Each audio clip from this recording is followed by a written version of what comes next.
환영합니다. 좋아요, 구독, 알림 설정까지.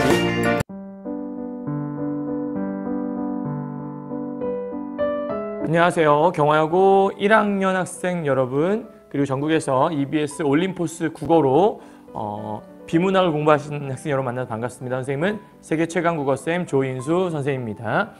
선생님 오늘 강의를 찍게 된 거는요, 이제 경화여고 학생들은 요 범위가 이제 시험 범위는 아닌데, 요번에 유튜브 이제 요 채널에 들어와서 다른 학교 학생인 것 같긴 한데, 올림포스 국어에서 비문학 파트 중에 강의를 좀 찍어줬으면 좋겠다라고 요청이 들어와서 이제 강의를 찍게 됐고요.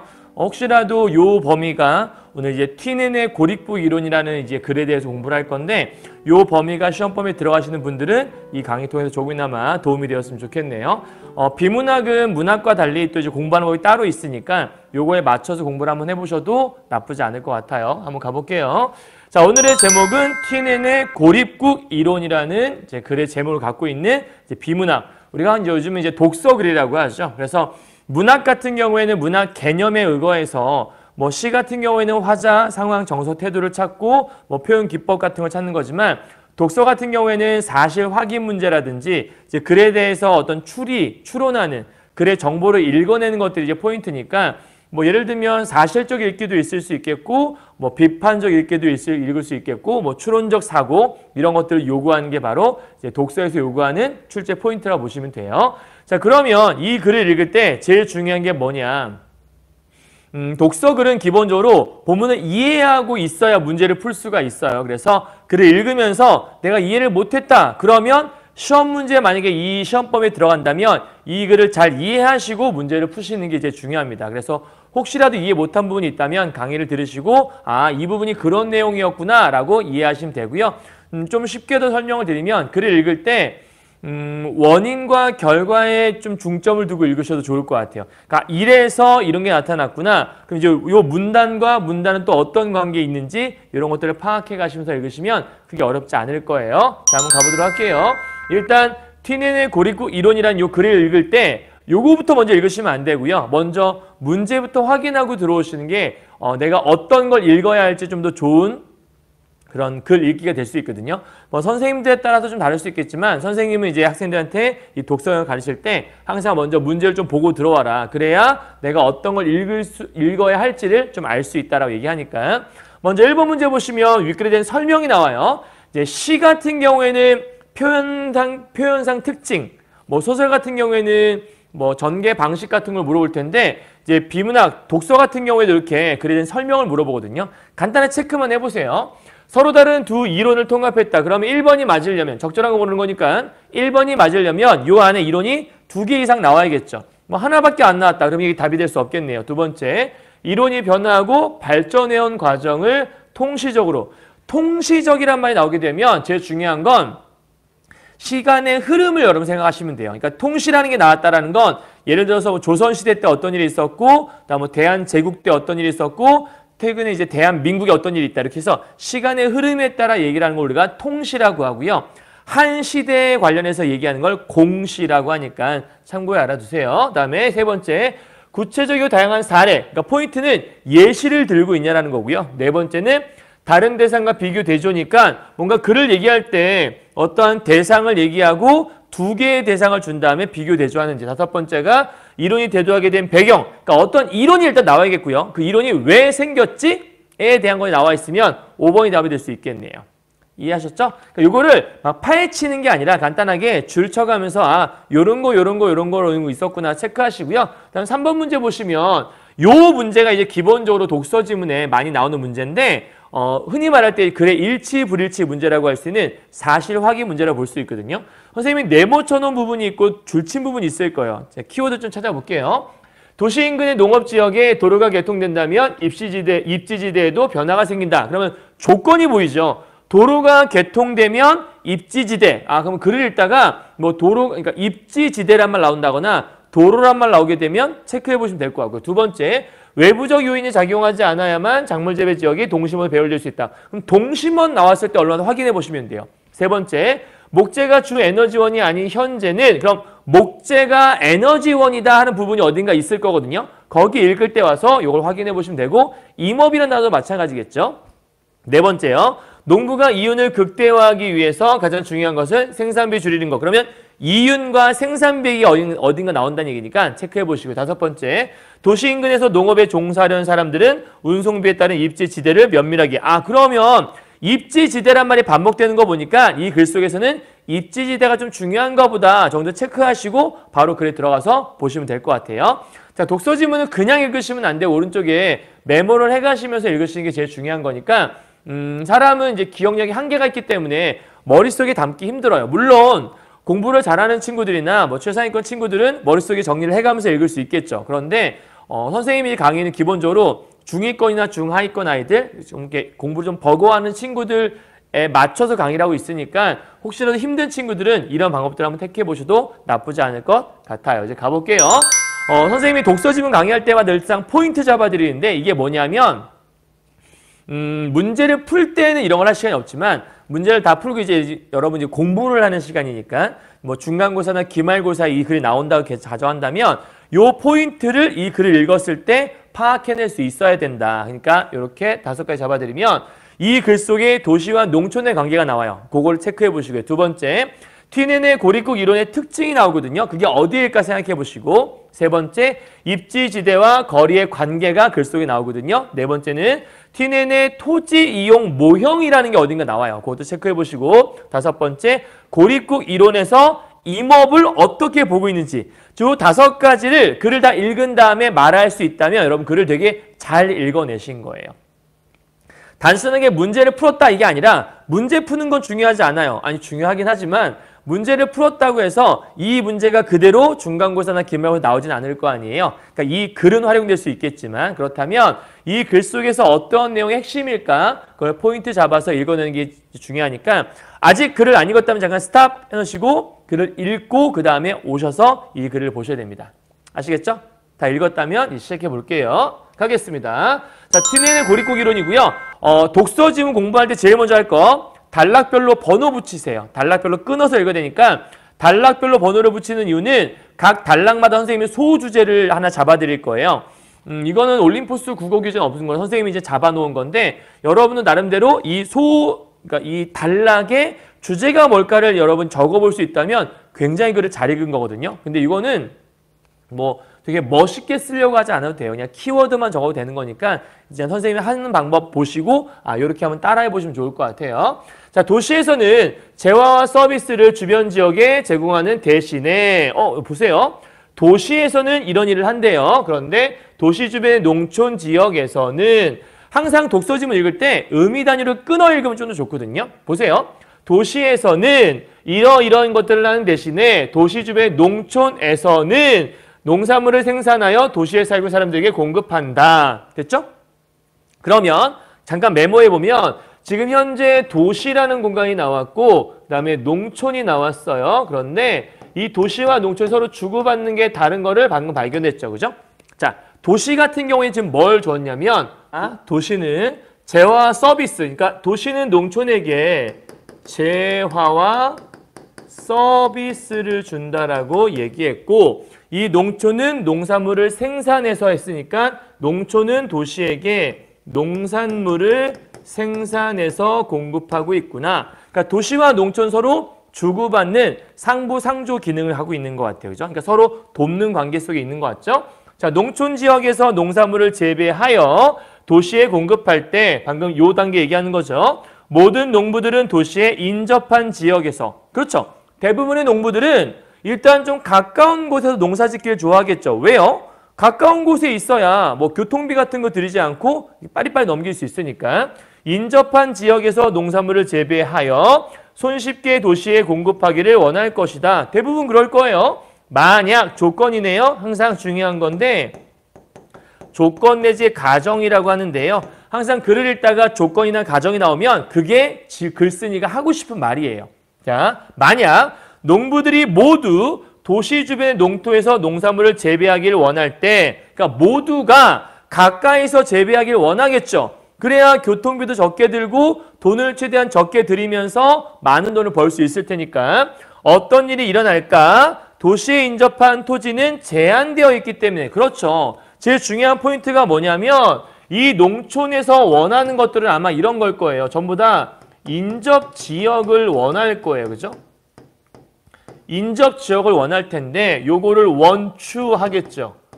그런데 모든 사람들이 원한다면 사실은 그 인접 지역의 토지들은 다 제한이 되어 있잖아요. 그죠? 그러니까 모두가 다 그 토지를 차지할 수는 없단 말이에요. 그래서 제한되어 있기 때문에 도시 인구가 많을 경우 넘어가요. 도시에서 상당히 떨어진 곳에서도 농산물을 재배하여 공급해야 할 것이다. 그러니까 누군가는 가까이서 재배한다면 누군가는 멀리서 할 수밖에 없다. 이런 얘기하는 거죠. 자, 그럴 때 중요한 포인트. 그럼 누가 가까이 인접한 도시, 즉 누구는 가까이에서 하고 누구는 상당히 떨어진 곳이니까 누구는 먼 곳에서 하지? 라고 하는 것들을 문제를 제기한 거죠. 그러니까 한마디로 얘기해서 이렇게 인접적을 모두가 원할 때 토지는 제한되어 있는데 그러면 이런 상황에서 우리가 어떻게 해야 돼? 라는 걸 질문하면서 끝난 거예요. 그럼 이제 앞으로 무슨 얘기하겠어요, 여러분?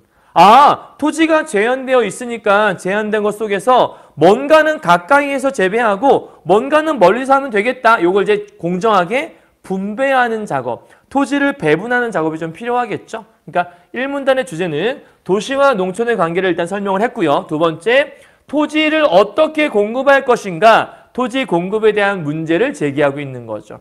그러니까 사실 확인 문제를 낸다면 뭐 예를 들어서 도시는 농촌에 재화 서비스를 제공한다고 돼 있는데 학교에서 문제 출제할 때 간단한 문제를 출제한다면 도시는 농촌에 농산물을 아니 혹은 농촌은 도시에 서비스를 제공하고 도시는 농촌에 재화를 제공한다. 이러면 틀린 말이 되겠죠. 왜냐하면 재화와 서비스는 다 도시가 농촌에게 공급하는 거니까. 쉽게 얘기해서 얘는 농산물을 생산해서 보내는 거고 도시는 재화 서비스를 보내는 건데 오늘 글의 핵심은 도시가 보내는 게 포인트가 아니라 농촌에서 도시로 보내는 게 포인트라는 걸 머릿속에 갖고 있어야 될 것 같아요. 이해했죠? 자, 그럼 이제 다음 이어질 내용은 아마도 어떻게 토지를 공급할 것이냐 얘기를 해야 될 것 같아요. 이 문단 갑시다. 이와 관련하여 고려해야 할 것은 그럼 이와 관련한 게 뭐죠? 누구는 가까이 누구는 멀리 이런 얘기겠네요. 도시에서 필요로 하는 작물의 종류가 많은데 이러한 작물들을 어디에서 생산할 것인가에 대한 문제이다. 그러니까 중요한 포인트 요거죠. 어디에 생산할 것이지? 그러면 어디에서니까 누가 먼 곳에서 누구는 가까이에서 라는 얘기를 하고 싶을 거예요. 그죠? 그러니까 작물들의 개수는 여러 개가 있을 거 아니에요. 그럼 어떤 작물, 예를 들어 옥수수는 뭐 가까이에서 뭐 감자는 멀리서 뭐 이런 것들이 필요할 거 아니에요. 그래서 그런 것들에 대한 문제를 지금부터 말하고 싶다. 모든 작물의 재배자는 도시에 공급하기 편리한 가까운 거리를 원한다. 아까 얘기했던 거잖아요. 한 번 더 반복하는 거예요. 왜 반복하는 거예요? 그게 중요하니까요. 오늘의 포인트는 모두가 가까운 곳을 원한다. 근데 가까운 곳을 원하는데 그럼 어떻게 해야 되냐? 누구를 가까이 배치할 것이냐? 그 얘기를 하고 싶다라는 거죠. 그래서 밑에 보시면 그러나 도시에 인접한 토지는 제한되어 있다. 아까 했던 얘기죠? 모든 농부의 요구를 충족시킬 수 없다. 했던 얘기네요. 그렇다면 이러한 상황에서 농부들에게 토지를 원활히 공급하여 도시에서 필요로 하는 농산물을 생산하게 하려면 어떻게 해야 될까? 한 번 더 강조하고 있어요. 그러니까 1문단과 2문단 사실은 겹치는 내용인 거예요. 그러니까 빨리빨리 읽어내시면 돼요. 이에 대한 해답을 제시하기 위해 일찍부터 지대의 개념이 도입되었으며 이 지대의 개념을 도입한 게 바로 T넷의 고립국. 아, 그러면 지금부터 뭐 할 거냐면 요 how 있잖아요. 요 문제를 해결하기 위한 방법이 바로 우리가 오늘부터 지금부터 얘기하게 될 T넷이라는 사람이 제시한 고립국 이론이라는 것들을 지금부터 얘기할 것이고 이 고립국 이론이라고 하는 것들은 어떠한 개념이 들어간 거냐면 지대라고 하는 것의 개념이 들어간다라고 설명하는 거죠. 지대니까 땅지자에다가 뭐 대니까 뭐 땅에 대한 대가 뭐 이런 거 아닐까 싶어요. 넘어갑시다. 이 문단의 주제는요. 지대 개념 도입 및 고립국 이론의 배경. 그러니까 고립국 이론이 왜 생겼어를 얘기하는 거죠. 왜 생겼죠? 모두가 가까운 땅을 원하는데 그런 상황 속에서 어떠한 작물들, 어떠한 농산물들을 가까이 심고 멀리 심을 것인가에 대한 것들을 생각할 때 지대를 고려해서 심으면 된다. 그 지대의 개념을 활용한 것이 바로 뭐다? 고립국 이론이다. 그러니까 고립국 이론은 간단해요. 고립이 되어 있다라는 가정 하에 뭔가 이론을 세워본 거예요. 간단하게 얘기한다면. 자, 3문단 가보도록 할게요. 티네는 고립국 이론에서 농업적 토지 이용 분화의 주요 인자로, 즉 농업적인 토지 이용을 어떻게 분화할 것인가, 즉 이 토지를 어떻게 나눌 것인가에 대한 주요 인자로 입지지대를 생각했대. 그러면 입지지대라는 게 바로 이 티넨 고립국 이론의 핵심이란 걸 알 수 있어요. 그러니까 얘의 중요한 제 첫 번째가 입지지대라는 개념이 중요하구나. 요것이 바로 토지를 어떻게 나눌 것인가에 대한 기준이 되는구나. 다음 넘어가요. 입지지대에는 농부가 작물 재배를 통해서 얻을 수 있는 순수익. 그러니까 이 입지지대가 한마디로 뭔가 봤더니 얘는 순수익을 얘기한다. 그럼 순수익을 고려해서 작물을 어디다 심을지를 고려하라는 얘기죠. 자, 시장 가격에서 생산비와 운송비를 뺀 잉여분의 수익이다. 그럼 공식이니까 적어놓고 시작을 해요. 자, 입지지대 어떻게 구하라는 얘기예요? 이것은 시장 가격에서 생산비와 운송비를 다 빼야 되니까 생산비도 이렇게 빼고 그 다음에 플러스 운송비도 빼는데 얘네들 이렇게 가로로 묶으면 되겠네요. 그죠? 그러니까 시장 가격, 이 물건의 시장가에서 생산하는 데 든 비용과 운송비니까 뭐 차로 실어오는 비용이 있겠죠. 그 운송비를 뺀 게 나의 순수익이다. 당연한 얘기죠.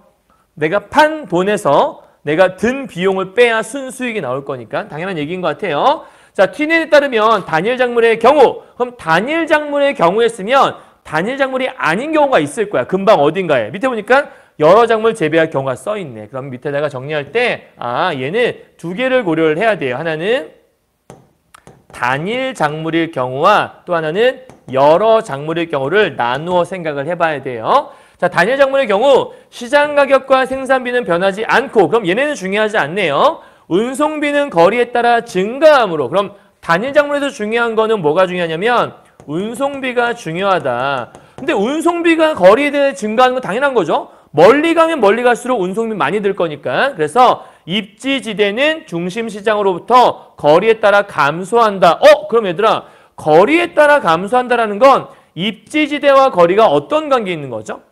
거리가 멀어지면 멀어질수록 입지지대가 감소한다는 건 거리와 입지지대는 서로 반비례라는 걸 알 수 있죠. 그러면 운송비에 문제가 있다라고 얘기했었고, 단일 작물일 경우에 고려할 사항은 뭐냐면 입지지대와 그 다음에 거리가 있을 텐데 요 두 개가 어떤 관계에 있냐면 이 두 개는 반비례 관계에 있다.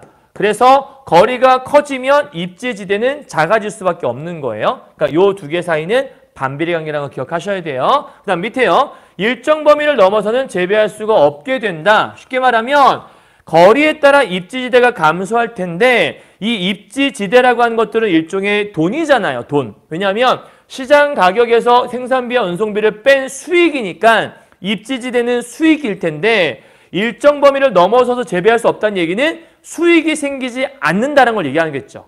예를 들면 이런 거겠죠. 지금 뺄 때 운송비를 뺄 거예요. 그러니까 되게 생산 비용이 많이 들었어. 운송비가 많이 들었어. 근데 시장 가격은 예를 들면 이게 2,000원에 팔았는데 생산비가 1,000원이고 운송비가 2,000원이야. 그럼 나는 2,000원에 팔았는데 1,000원, 2,000원 더하면 3,000원 빼면 마이너스 1,000원이 되네. 그러면 굳이 이 물건을 팔 이유가 없죠. 그러니까 재배할 필요가 없는 거죠. 재배해봤자 마이너스가 되니까. 그러니까 거리에 따라서 입지지대가 감소한다는 건 무슨 얘기냐면 거리가 멀어지면 멀어질수록 입지지대라고 하는 나의 순수익은 작아질 거니까 순수익이 만약에 마이너스가 되는 그 순간부터는 재배할 이유가 없다. 이렇게 얘기하는 거죠. 이해했죠? 자, 여러 작물을 재배할 경우에는 경쟁에 의해 그러면 단일 같은 경우에는 기본적으로 뭐에 따라 가는 거냐면 요 운송비에 따라서 뭔가 좌지우지 되는데 여러 작물일 경우에 제일 중요한 건 경쟁에 의해서 뭔가가 결정이 된다. 그래서 경쟁에 의해 토지 이용이 분화된다. 그러면 여러 작물 재배할 때는 뭐 하라는 얘기예요? 어떤 식물이 경쟁력이 있냐 없냐를 따져서 뭐 경쟁력이 있는 거 뭐 가까이, 경쟁력이 없는 건 좀 멀리 뭐 이런 거 얘기하는 게 아닌가 싶어. 예를 든다면 뭐 어디인지 정확히 모르겠지만 그러니까 여러 작물들을 경쟁을 붙여서 어디다 심을지를 결정한다는 거겠죠. 이해했죠? 그러니까 단일 작물은 운송비를 따져서 계산해 보는 거고요. 그 운송비가 많이 들면 많이 들수록 입지지대가 깎일 거니까 거리가 멀면 멀수록 단일 작물은 재배하지 않을 가능성이 크다. 그 다음에 여러 작물의 경우에는 경쟁에 따라서 심는 것들을 결정하게 된다. 넘어가죠. 시장 가격과 운송비가 다르기 때문에 지대 곡선은 서로 교차한다. 좀 특이한 말이 있으니까 적어놔요. 경쟁하고요. 그 다음에 지대 곡선이라고 하는 건 서로 교차를 하게 된대요. 그러니까 지대 곡선이 서로 교차한다는 얘기는 여러 식물들의 뭐 지대, 그러니까 여러 식물들의 지대를 표시하는 곡선들이 있나 보죠. 그러니까 그래프 안에서 뭔가 이게 겹치는 것들을 얘기하는 생각하시면 되는데, 요거 하나 간단하게 좀 알려드리면, 지금 요 앞에 잠깐 보시면 요 입지 지대와 거리가 반비례한다고 했잖아요. 나중에 요거 찾아보시면 고립구기론 이 그래프가 이렇게 돼 있어요, 여러분. 이렇게 돼 있거든요. 근데 요 위쪽이 지대, 그리고 요 밑에가 거리라고 보시면 거리가 멀어질수록 지대는 감소한다고 했죠. 그러니까 당연히 반비례, 보통 이제 요렇게 그래프가 그려지게 될 거예요. 그래서 여기로 가면 갈수록, 그러니까 여기로 가면 갈수록이니까 여기하고 여기만 비교해 보면 여기서 이렇게 거리가 늘어났더니 여기 지점의 지대가 요만큼이었는데 지대가 여기 있는 여기로 이렇게 감소하게 된 거잖아요. 그죠? 그러니까 거리가 늘어나면 지대는 감소한다. 여기 이제 반비례 얘기하는 건데 보통 여러 작물 같은 경우에는 어떻게 되냐면 여러 작물을 그 튀는 고립국 이론 찾아보면 이렇게 돼 있어요. 이렇게 그다음에 뭐 이렇게 그다음에 요렇게 뭐 이렇게 돼 있거든요. 그러니까 지금 요 곡선 같은 경우에는 거리가 지금 요만큼밖에 안 왔는데 지대가 다 깎여버렸잖아요. 그죠? 그러니까 얘는 요만큼 왔는데 지대가 다 깎여버렸기 때문에 여기를 벗어나면은 수익이 더 이상 생기지 않는 거예요. 왜냐하면 지대는 여기가 0이 될 테니까. 그러니까 여기를 벗어나면 이 곡선, 이 선 같은 경우에는 수익이 더 이상 없는 거죠. 그러니까 여기 있는 요 선, 요거를 이제 A라고 하고 다음에 요거를 B라고 하고 요거를 C라고 해보면 C 같은 경우에는 거리가 이렇게 멀어져도 수익이 조금은 남아 있잖아요. 그죠? 그러니까 C는 멀리 심어도 괜찮은 거고 A 같은 경우에는 여기 이상 벗어나면 안 되는 거죠. 그러면 지대 자체가, 즉 지대는 수익이니까 수익이 없어져 버리는 거니까. 자, 이걸 이용해서 뭐 하냐면 농부는 이윤을 극대화하려고, 우리 아까 극대화라는 걸 읽었던 것 같아요. 이윤을 극대화하려고 주어진 구간에서 소득이 가장 높은 작물을 선택할, 당연한 거 아니야? 소득이 가장 높은 걸 선택해야 이윤이 극대화 되겠죠. 이렇게 하기 위해서 작물 재배 지역은 시장으로부터 거리에 따라 동심원, 그러니까 어떻게 그려진 거냐면 이게 거리라고 했잖아요. 그러니까 요 A는 요 안에서 재배하는 거고요.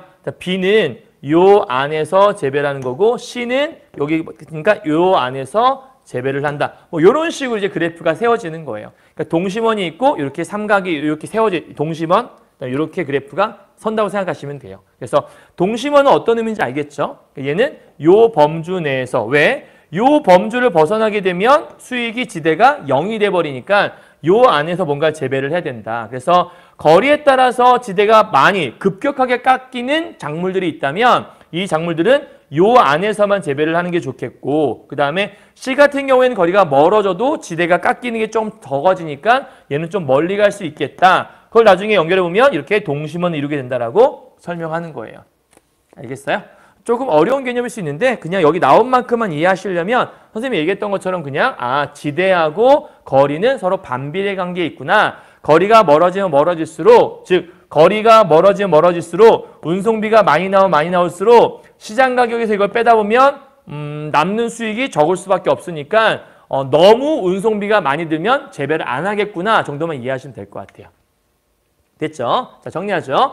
고립국 이론의 특징을 설명한 말이고요. 단일 작물과 여러 작물에 대해서 설명을 나눠서 하고 있었습니다.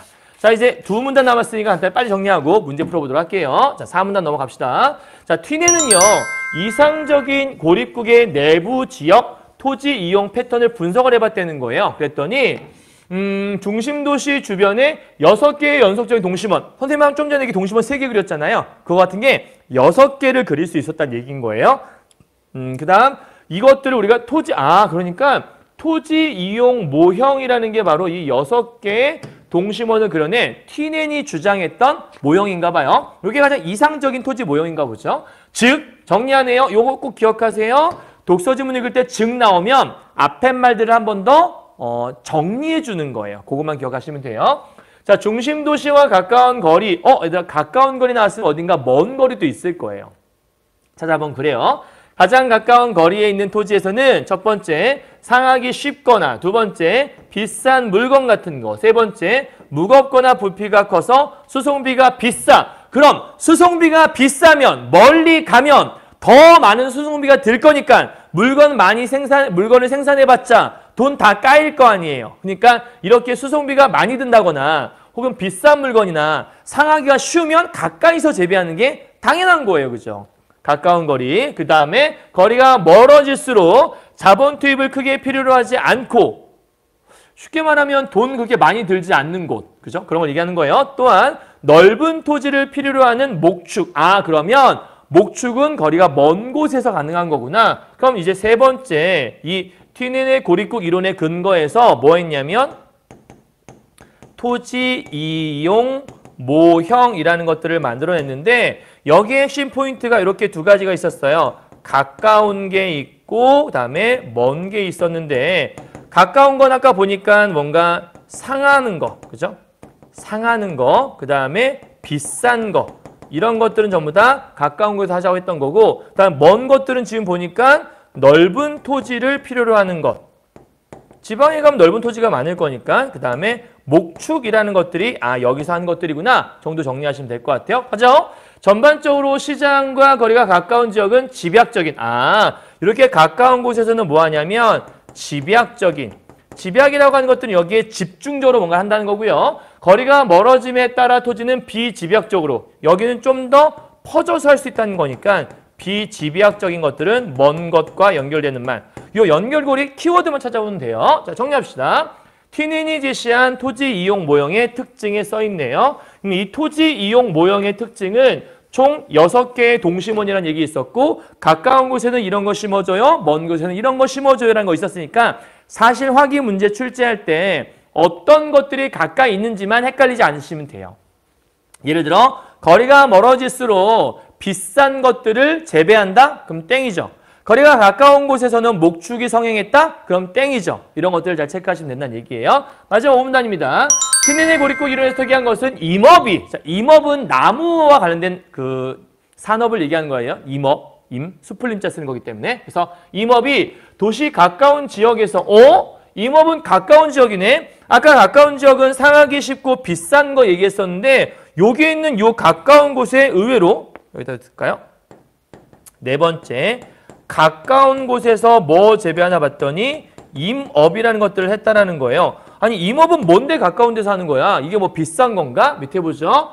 이 19세기 독일에서는 목재가 주 에너지원이었대. 그러니까 사람들이 많이 쓰는 거였나 보죠. 주 에너지원이니까. 건축 재료로도 상당히 많이 이용되었고 도시민의 수요가 높았어. 그럼 사람들이 많이 쓰는 거니까 멀리서 하게 되면 오는데 시간이 걸릴 거 아니에요. 그러니까 최대한 가까이서 쓸 수밖에 없었죠.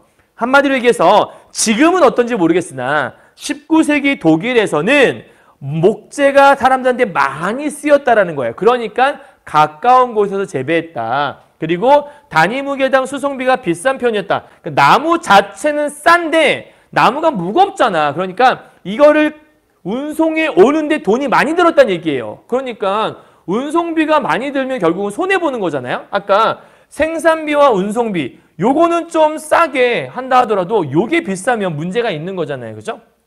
그러니까 보세요. 시장 가격이 저렴한 편이었어? 그러면 여기는 시장 가격은 싸. 근데 얘는 비싸? 그럼 완전 손해인 거지. 반대로 얘가 비싸고 얘가 싸면 나한테 되게 이익인 건데 시장 가격 예를 들어서 이 나무가 500원밖에 안 해. 근데 운송비가 3,000원이야. 그럼 난 손해잖아요.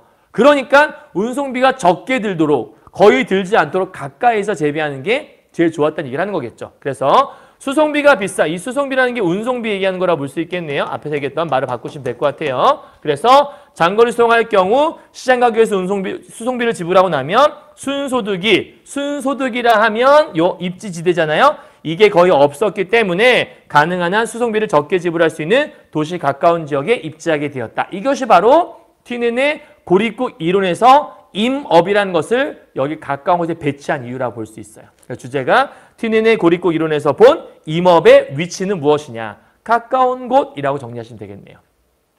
됐죠? 자, 선생님 여기는 이렇게 간단하게 정리했는데 이거를 이제 공부했으니까 그냥 이 상태 끝내지 마시고 시험 공부한다면 본문에 있는 것들을 한번 쭉 정리를 해보시는 거예요. 선생님이 한 방에 정리를 한번 해보도록 할게요. 자, 튀넨의 고립국 이론 이 교재에서 어떤 거 얘기하고 있나요? 라고 한다면 선생님이 앞에 써드리는 요거를 참고하셔서 여러분도 혹시 안 하셨다면 오른쪽에다가 연습장 같은 거 놓고서 한번 정리해봐도 나쁘지 않을 것 같아요. 자, 선생님은 이렇게 정리했습니다. 첫 번째요. 토지 이용 분화의 주요 인자로 입지지대를 들고 있는 것이 바로 튀넨의 고립국 이론. 두 번째, 입지지대는 시장 가격에서 생산비와 운송비를 뺀 것. 그리고 단일 작물인 경우에는 시장 가격이나 생산비는 변화가 없지만 운송비만 변화가 된다. 즉 단일 작물을 어디다 심을지는 운송비에 따라 결정이 된다. 그래서 이 운송비라고 하는 것들은 거리랑 연결되는 건데 입지지대가 거리에 따라 감소되니까 입지지대는 거리가 멀어지면 멀어질수록 가격이 적어질 수밖에 없다. 그러면 순수익이 줄어든다는 얘기니까 운송비가 많이 들면 단일 작물은 수익이 줄어들겠구나. 그러면 너무 먼 곳에서는 단일 작물은 재배할 수가 없겠구나. 그죠?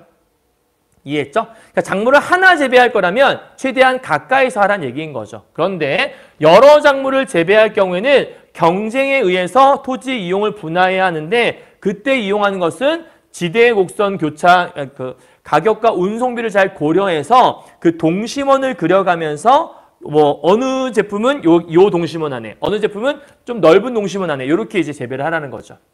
동심원은 여러 작물, 단일 작물은 그냥 거리만 배열하시면 될 것 같아요. 그 다음 네 번째요. 동심원적인 배열을 얘기하는 건데 가까운 거리에서는 상하기 쉬운 거나 비싼 거 아까 다 얘기했던 거네요. 집약적인 농업을 실시하고 먼 거리는 비집약적인 것들 그리고 목축 같은 것들이 먼 거리였다. 다섯 번째, 임업은 왜 가까운 지역에 실시되었지? 사람들이 많이 필요로 하는 것들이었으니까 주 에너지원이었으니까. 그래서 요 내용들이 본문에 있는 내용을 한 방에 정리한 거다라고 생각하시면 될 것 같아요.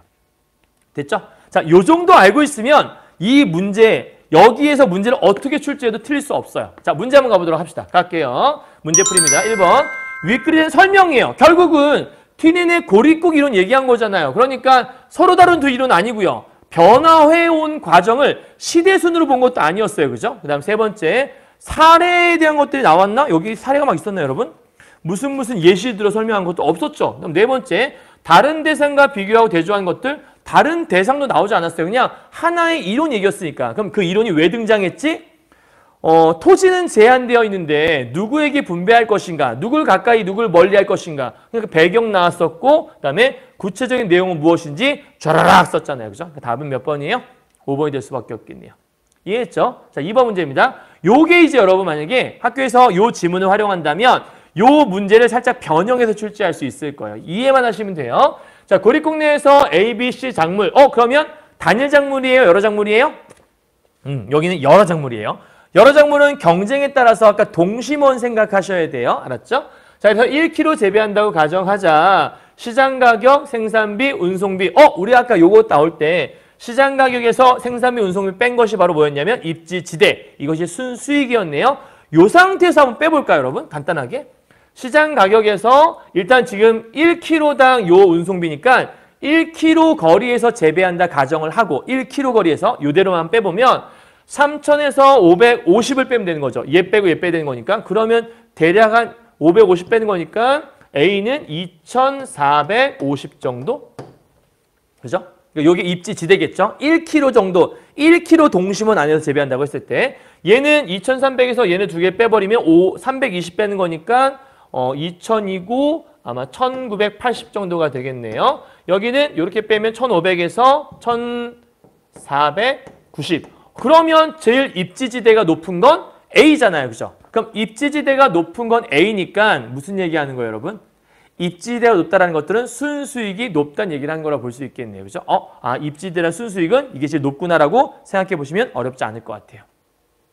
이해했죠? 자, 그리고 지대라고 하는 건 아까 뭐라 했냐면 거리에 반비례한다고 얘기했었어요. 그거 기억하셔야 돼요. 자, 1번부터 갑시다. A, B, C의 지대 곡선을 서로 교차한다. 아까 여러 작물의 경우에는 지대 곡선이 서로 뭐 한다 그랬죠? 교차한다고 했죠? 그러니까 1번은 맞는 설명이 될 수 있겠네요. 적절하지 않은 거 고르는 거예요. 2번이요. C 작물, 얘네요. A 작물에 비해서 자본 투입의 양이 적거나 넓은 토지. 얘들아, 아까 넓은 토지 이용하는 게 어디였죠? 가까운 거리에 먼 거리예요. 넓은 토지는 먼 거리에서 필요로 하는 거였잖아요. 그렇죠? 시장에서 먼 거리. 그러면 여기서 먼 거리라고 할 수 있는 것들 C하고 지금 이거 얘기하는 건데 먼 거리라고 하려면 거리를 생각해야 되는데 우리 아까 거리가 지대하고 반비례 관계에 있다고 얘기하지 않았어요? 그러면 거리가 멀다라는 건 지대가 뭐하다는 거죠? 크다라는 거죠. 그죠? 자, 이거 까먹으면 안 돼요. 지금 지대하고 그다음에 지대와 여기 나와 있는 거리 있죠. 이 거리가 반비례다. 이 관계를 까먹지 않았다면 거리가 멀어져야 돼. 즉 거리가 멀다라는 거는 뭐가 낮다는 얘기죠? 지대가 낮다는 얘기예요. 그죠? 그러면 지대가 낮은 것을 골라야 하지만 이게 틀린 말이 아닐 수 있겠네요. 그럼 C 작물은 A 작물에 비해서 지대가 1490, 얘는 2450. 그럼 C 작물이 지대가 낮네요. 지대가 낮다라는 건 여기 나와 있는 거리가 멀 수 있다라는 거니까 먼 거리에 재배가 가능할 수 있다? 그럼 2번은 틀린 설명이 아니겠네요. 이해했어요? 자, 요 2번 설명 이해 잘 하셔야 돼요. 넓은 토지를 필요로 하는 것은 거리가 멀다라는 뜻인 거고 먼 거리에서 가능해요. 근데 거리가 멀다라는 건 그만큼 지대는 반비례니까 지대가 낮을 수밖에 없겠고 그럼 가장 낮은 지대는 A, B, C 중에서 얘가 낮은 편이니까 맞는 설명을 볼 수 있겠어요. 됐죠? 자, 다시 한번 헷갈리시면 꼭 다시 한번 들어보세요. 다음 세 번째요. 중심 지역으로부터 10km 떨어진 농업지역에서 C를 재배한다. 그럼 얘들아 C를 재배하는 게 가장 유리하다 그랬으니까 10km에서 재배한다 생각했을 때 뭐가 유리하니 유리하지 않니는 결국 입지 지대 갖고 판단하는 거잖아요. 그죠? 자, 10km 한번 가볼까요? 1km당 50이니까 곱해봐요. 그럼 얘는 500이 되겠고요. 그 다음에 10km 곱하면 200이 되겠고 10을 곱하면 여긴 100이 되겠네요. 그러면 앞에 있는 3000이라는 거에서 이제 이거 지울게요. 헷갈리니까. 3000에서 얘랑 얘 빼면 되는 거예요. 그죠? 그럼 얼마죠? A는 3000에서 1000을 빼는 거니까 2000 남고요. 그 다음에 2300을 300 빼고 200 빼는 거니까 1800이 남네요. 그다음 1700에서 200 빼면 1500, 1500에서 100 빼면 1400이 되겠네요. 그럼 결국은 10km 있는 지역에서 입지지대가 제일 높은 건 A고 제일 낮은 건 C. 계속해서 비슷한 결과가 나오고 있어요. 그렇다면 C를 재배하는 게 제일 유리하냐? 맞아요?